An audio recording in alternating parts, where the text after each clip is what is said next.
Hello, don't mind me writing a script. Ooh, look at me, I'm a script writer. I'm an awful script writer. Anyway, that aside, today I want to talk about Love is Blind, and I think as I progress and watch the series, Americanisms, as I watch it, I really want to talk about it on here and sort of just go through analysing on different couples and how they interact, because I just find it really interesting, and I feel like I talk at my boyfriend about it too much.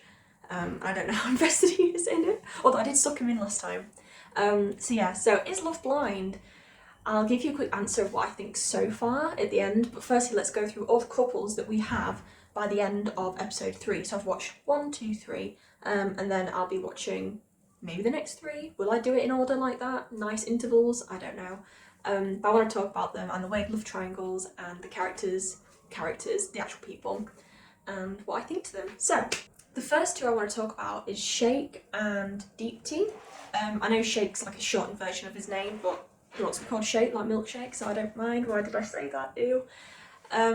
Firstly, when Shake's first on screen, it's kind of like, because all he seems to be doing is asking what like the women's physical attributes are, which is not the point at all of the show. So he was coming across as really shallow, and so it was a bit like, oh, I don't really like you, you're coming across as a bit like blunt, and not that blunt is bad, but as in he was being blunt with his questions, but he wasn't thinking about why he was asking them or remembering what reason he was on the show for. But character arc, which was lovely, through talking with Deepti, and she was talking about her own weight issues, which was really nice to see. And she has a great sort of like strong figure, like she looked nice in that bodycon dress. So to think that she was really overweight, I don't know, it was nice to hear her story and how she's like overcome that. And through her sharing that with Shake, he obviously then discovered, or he already knew, but I think he discovered it within himself because he hadn't had it sort of put in front of him before, that he was putting his projections of his own insecurities onto the women he was dating.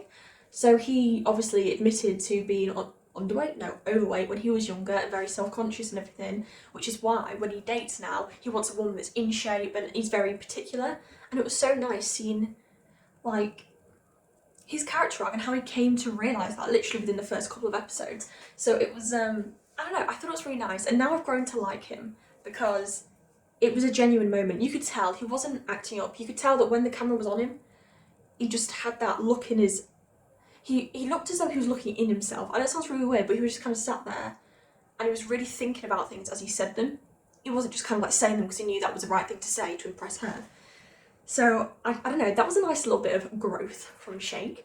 And then when they met each other, oh my gosh, I'm always nervous on their behalf because I'm thinking, what if they don't find each other attractive? Like, I don't know. I was like, oh my god, what if Shake thinks, oh no, but I want this tiny, tiny, petite lady, which Deepti isn't. She's more like this strong, athletic looking like build now. But when they saw each other, oh my god, didn't they like half kind of like he was like, oh my god, and I was thinking, that's a good, oh my god, that's not a bad one. And then he went straight in there with the butt squeeze, which I was like, oh my lord, but she seemed to like it, so we're all good. It was consensual, it's fine. But yeah, no, I like those 2, and I'm interested to see, now that all the couples have gone on their like retreat, I'm interested to see how they react and interact with one another now that they're in person. Because they were very physical that first meet, so maybe that physical stuff will carry on. Who knows?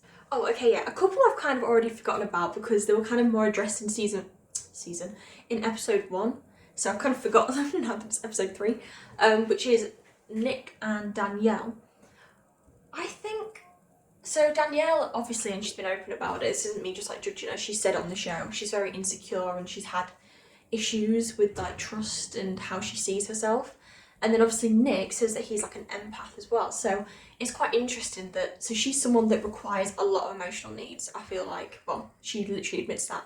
And you can just tell by the way she holds herself, she's not like the most like confident. Yes, because that means confidence. She's not the most confident person in the world, but then who is? I mean, I'm not. And so the fact that Nick said that he was an empath and you can really feel people's emotions, like she said, that she felt like the same way. I can't English. Basically, I think they'll work in the sense that she is emotionally high maintenance, and I don't mean that in a bad way, like I'm emotionally high maintenance, And he seems to want to give that, and because they've started out getting to know each other on such like a deep level of just confessing your biggest fears to a stranger who you think you might never even really meet, it means that they've literally like all cards are on the table. Is that it? No, everything's laid bare basically. They don't have to hide behind anything. Whereas I feel like if Danielle was traditionally dating someone, I don't think she'd just over a drink just be like, oh yeah, by the way, I've got all these insecurities and blah blah blah blah blah, because usually that would make someone run away. So the fact that they've already opened up with that through the safety of not seeing the other person and thinking this might not even turn into anything, I feel like that's been a great basis for her in particular. It's an interesting concept because as much as I do think attractiveness is important, the huge like foundation should be that trust and willing to be open. So I feel like it's kind of an interesting way to start dating because there's no facade, there's no like, I'm going to pretend I like this sport just because they're into it, and 3 months down the line I'm going to really wish I never said it. Like, do you know what I mean? Like, you can literally be honest and upfront, and then all the fun, attractive stuff and like the more superficial stuff can happen afterwards. But it's not like you're going through all this nice time and then thinking, oh god, when do I admit that I have this huge secret? But they already know the secret, so it's fine. You can enjoy it without that thing in the back of your mind, like, oh no, when they're gonna find out I'm clingy and then they're gonna run away, because you've already told them, you've given them the warning. I think it's an interesting concept. But yeah, I'm interested to see how they go at the end of season. I keep saying season instead of episode. At the end of episode 3, they're brushing their teeth together. And she does not like the fact he makes like homemade mouthwash and toothpaste, so I found that quite funny. New relationship drama. I don't like my toothpaste. So I don't know, I'm intrigued to see how they get on, essentially. Yes, I'm on a spinny stool. Anyway, the weird love triangle that revolved around Shayna, and Natalie. Sorry, that's Shayna. The only reason I made a face was because, wow, if you're called Shane and Shayna, don't get together. Your names are the same. It's bizarre. No? Does anyone think that? I think it's weird. But that's my judgy self. Okay. First of all, I'm not a fan of Shane at all. Maybe I will eat my words and he'll be a nicer person. I think he's not a prat in the following episodes, maybe 4 or 5 and whatever. But so far, I dislike him. Because, right, so what he was doing, which is what I think a lot of guys do naturally, is he obviously seemed to be getting a better connection, if you will, from Natalie, and they must have been having deep conversations. Obviously, we're not privy to all the conversations they have, like they don't air at all. And then with Shayna, it was more flirty, it was more like physical. Well, we know that because it's like, what are you wearing? Oh, I'm wearing this. And when she was saying things, he was like literally groaning and moaning in delight, imagining what she was wearing. And I was like, okay. And then obviously there was that awkward thing of he was saying that he's getting really serious with Natalie, and then he thinks Shayna's walked into the pod and he says like, hey Shayna or something, like, what are you wearing? And it's Natalie. It's actually Natalie, it's on the other side. And she basically says that it's not Shayna, and you can just see in his head he's thinking, oh my god, how do I, oh no. But his way, instead of just apologising, he ends up kind of turning it on her and making out that she's the one. Like, why are you so angry? I don't know. Right, I don't like the word gaslighting often because it's thrown around way too easily. But I feel like that was an actual example of him kind of trying to twist it rather than just apologise and be like, oh my god, I'm so sorry. He started to have a 3-year-old tantrum, literally like a toddler tantrum. Like the way his body language, the way he was like slumped on the chair and like just kind of like, was he throwing a water bottle around? He was fiddling. There's a black cat in the car park that my window looks out on. Anyway, oh my god, I'm breaking. Where was I? His body language, he just seemed so moody and grumpy, but not like an adult would, but like how a child would react. And I did feel really sorry for Natalie at that point. Like, she obviously went really quiet, and it's tricky because no, they're not exclusive. The whole point is they're all meant to be dating, but it still, like, that would hurt you because she was obviously only really interested in him at that point. And when someone not only doesn't realise it's you, I mean, that's fine, really, because I mean, it's just a coincidence. It just happened. It was an accident. But it's the fact that they went in with "What are you wearing?" which means that she knows that he's been having these conversations with Shayna, like almost not fully sexual, although they haven't really shown us, so maybe there were bits, but bits that just stuff that kind of goes into there. I mean, you don't ask what someone's wearing every time you meet up unless you want to like imagine them, you know? I don't. Okay. Anyway, so that was really awkward. But then he got official with Natalie and everything was fine. And then Shayna went off and who was she with? Who was it? Oh, Kyle. I'll talk about. Oh gosh, bless Kyle. I'll talk about him and Shayna in a minute. But yeah, so Shane and Natalie are now together, and we see a tiny snippet from their like getaway or whatever in episode 3, and just from that snippet alone, I don't think they're gonna work. Because this is me acting like I'm some sort of professional. I have no idea. I'm just a normal human with normal opinions. But I think she's not too serious. No, she's not too serious. I feel like he would make a joke. She would then probably try and add on to that joke. But if he's the butt of the joke, he would probably not like it. So like he'd get away with it, but she wouldn't.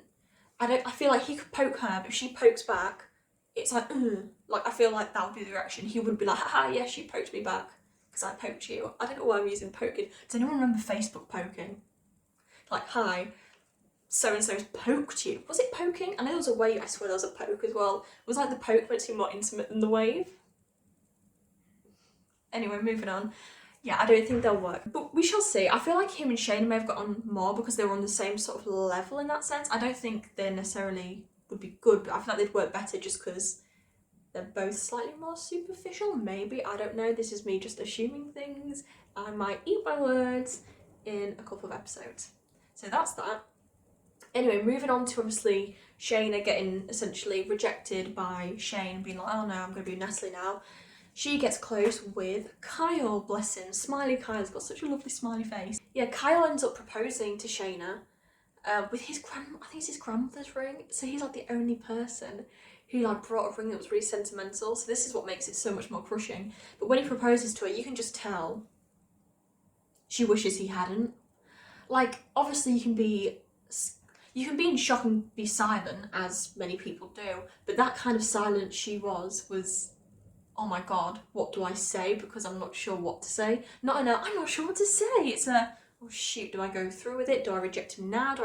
You could just tell. You could just tell by the way. You could just see it in her face and her body language.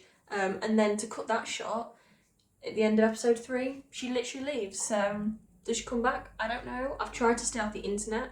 You know, when you see articles, it's like, where are they now? And I'm like, don't tell me. I haven't seen it yet. But yeah, she essentially doesn't really find him that attractive. Obviously prefers Shane. But Shane's like, no, I'm with Natalie now. So will she come back into the show and make a bit of drama? I don't know. I don't know how far they're going to take it into a reality TV show. Even though it is reality TV. You know, it feels like more of an experiment at the minute. I feel like once they start interacting, then you're like, now here's the reality TV bit. I feel bad for Kyle. And he literally, oh my god, he was a vegetarian and he ate meat for the first time in what, like 8 years for her? And the same night she pisses off. Also, it was like a full-on steak that he had. I don't think he ate the whole thing. Thank god, but isn't he gonna have some issues on the toilet? Do you know what I mean? Like, I know people that like are vegetarian and they say that if they have meat because it's been so long, they will have a bad reaction to it because their body's not used to it. So, I mean, he's probably on the bog having the worst diarrhea of his life and she's just literally like effing off. Maybe that's why she left. She just knew what would happen on the toilet after she fed him that steak. Anyway, moving on. The next couple. Oh no, not really couple, more of a threesome. Jarrett, I think that's how you pronounce his name, sorry if I'm butchering it. Ayana? Oh shoot, I've forgotten. I'm gonna say Ayana, sorry if I'm butchering it. And then Mallory. So he obviously liked both of them, and as he kept saying through episodes 1 and 2, he was flip-flopping all the time, like between them. Like one day he's like, oh, I prefer Ayana, the next day he's like, oh no, I prefer Mallory. And then in the end, I think what tipped him to Mallory and wanting to propose to her was she basically admitted to the fact that she owns property, and that's exactly what he wanted. And I think that he was more seeing that, because obviously you're thinking, oh, our futures, it matches up, like finances, and you think of the materialistic things, because sometimes those things are important. Like, for example, you don't want to propose to someone that lives in Australia if you live in the UK and neither of you actually want to move to a different country. So it's like, so you do need to have things to logistically work out, and obviously they have the thing of both being interested in like property and things like that. However, I don't think they had a very good rapport between each other. Like when they were in the pod, from what we're allowed to see in the programme, she didn't give much back when in conversations. She seemed to give more back to Salvador, which is why I thought they'd work. She didn't seem to really give much back to Jarrett. But I think he just got swayed by that thing, and so she was on his mind. He was thinking, yep, this is it, we get on, everything lines up, and obviously he went to see if he could propose to her. However, she rejects him because she thinks she's got a better connection with Salvador, who serenaded her, which I'll talk about in a second. So he is obviously a bit like, oh damn. I also think that he went for like Mallory first because Salvador said he was into her, and like there's also that male, like my boyfriend was telling me this, there's that kind of subconsciously even sometimes that kind of competition. So it's like she's deemed the more attractive one because someone else is after her, whereas no one else was necessarily after Ayana. So it's almost like, oh, Mallory, okay, she must be the golden prize because Salvador wants her too. I don't know, just a thought. It could have been subconscious, I'm not sure. Anyway, she rejects him. Goodbye. And do you know what I really liked is that he was honest about it to Yana when he mentioned like, okay, I have proposed, because he could have just lied, and I'm glad he didn't, because I would have been like, damn, why did you lie? Like, even though in that moment she would have felt horrible, like, oh, my second best and everything, and I'm just glad he was honest. And I was so glad that when she finally agreed, like, for him to propose, and when it happened, they both seemed so happy, and I was like, yes. And I think they will work a lot better, because when they had that reveal, oh my god, they just worked so well visually. I know it's not about that because it's Love is Blind, but you could tell by the way their body language was. It was very open, obviously, and because she's so petite and sweet and small, and he's like this big, strong, protective type, and I think she will feel safe. He's the kind of person that she will feel safe in his arms, and you could tell that when he hugged her, like she just disappeared. It was like, where's she gone? And it was just really sweet, and I think he would like that because he is that kind of big protector, masculine male type. So to have a petite little lady that's lovely is like, would feel nice to him as well, because he'll feel like he can protect her. And then also they just seem to have the same energy. Like I saw an article about all the cast members, and she said in it that she thinks like an unattractive quality of hers is how goofy she is. And I was like, no, I love how goofy she is. It's like she did like a cool dance. Like, when they both parted after meeting for the first time, they both did like like she kind of did like a weird gallop, he did something like I don't know, they both did something, and I just thought, oh yeah, they're both very physical in the way they react, they express themselves, a bit like me and on my hands, if you haven't noticed. I just thought like, oh yeah, you guys are gonna work. So I'm actually, they're my favourites. Can I have favourites? Yeah, they're my favourites. I really hope they stay to the end. This is the point where I see everyone in the comments, no one will be watching this, but this is the point where people will be like, no, they didn't, like, oh, you're so wrong about it. You're so wrong.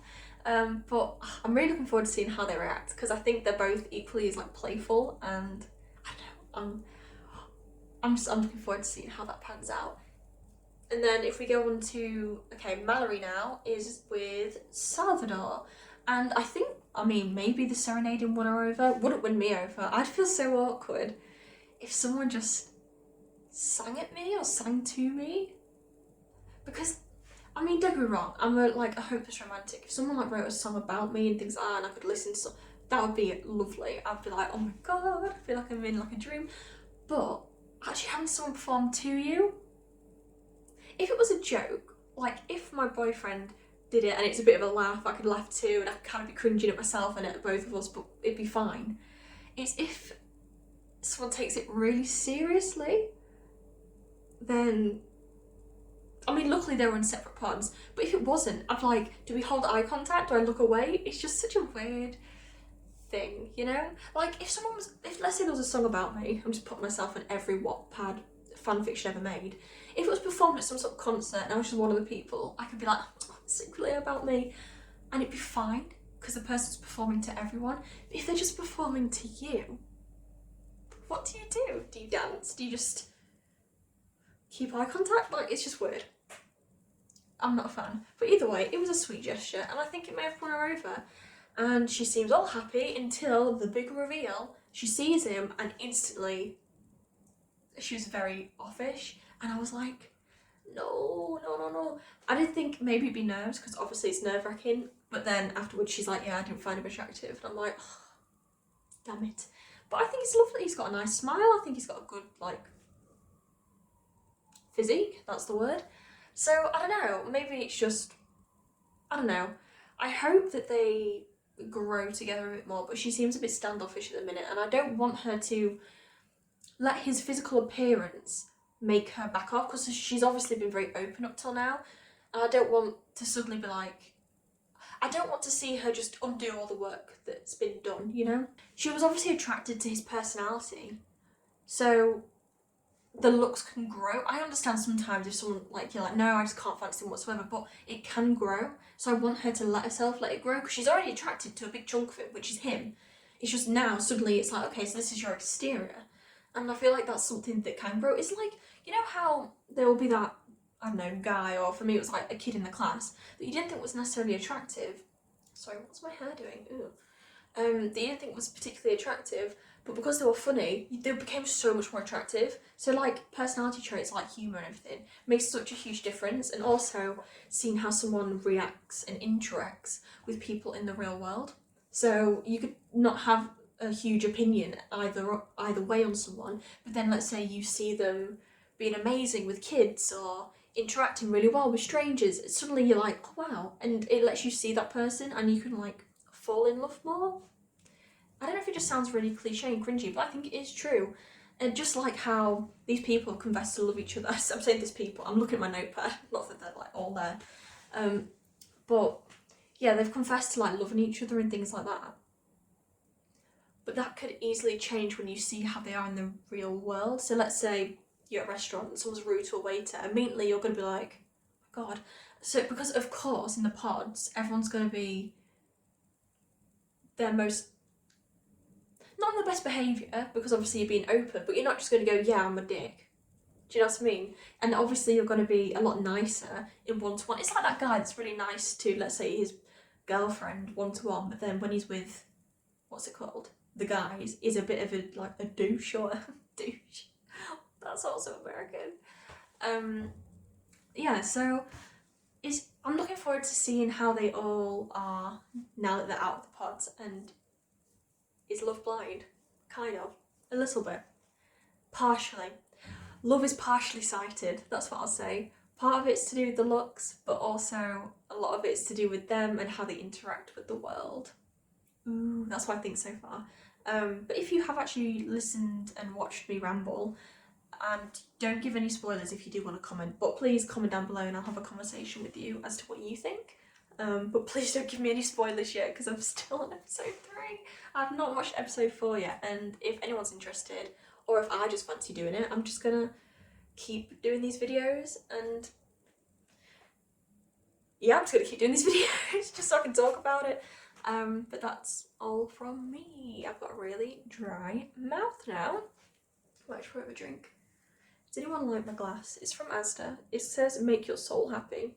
It's cute and it's Ariel, and I've got red hair, so kind of have to. Anyway, I'm gonna go and probably get on with this script writing that I need to finish, so